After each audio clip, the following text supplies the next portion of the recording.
In an ongoing series of reports of Texas's industrial real estate, we've seen that strong statewide growth masks a more nuanced situation at the individual market level.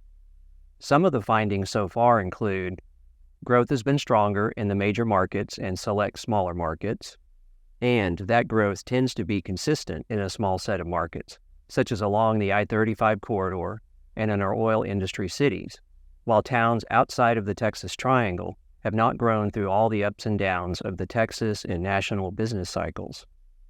Our latest research is beginning to explore why some markets are more favored by industrial investment.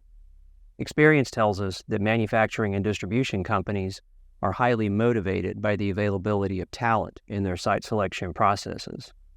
There's a plethora of employment statistics, and all of these metrics have their strengths and weaknesses. So to better explain market behavior and have a chance for predicting where things are going, we need to better understand these employment metrics. Employment is an important driver of real estate demand.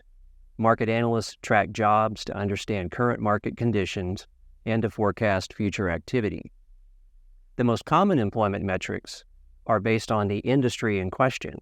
All workers in the U.S. can be classified by the industries they work in.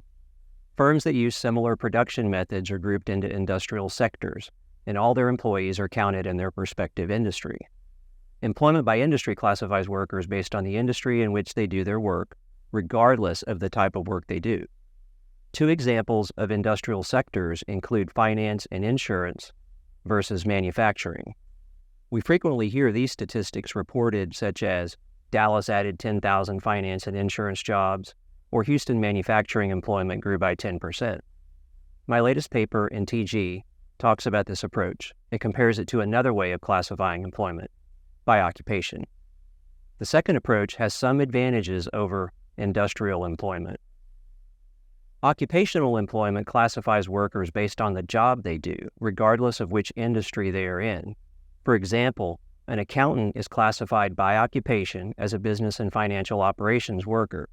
That accountant might work for a bank, where they would be counted as a finance and insurance industry employee, or that accountant might work for a food processor and be classified as a manufacturing worker. Using the actual data for Texas, we can cite an example. Statewide, almost 7% of those employed work for manufacturing firms. However, only 5% of workers have jobs that involve producing things through some sort of physical manufacturing process. We can explain this difference by the fact that manufacturing industry firms need lots of non-production skills, such as finance, maintenance, and computer workers. When it comes to understanding industrial real estate, these employment details matter. A key point to keep in mind is that many of these non-production workers may work in an office setting or at home. Their jobs have less of a direct impact on industrial real estate demand than the production workers who must be in an industrial building to get the job done.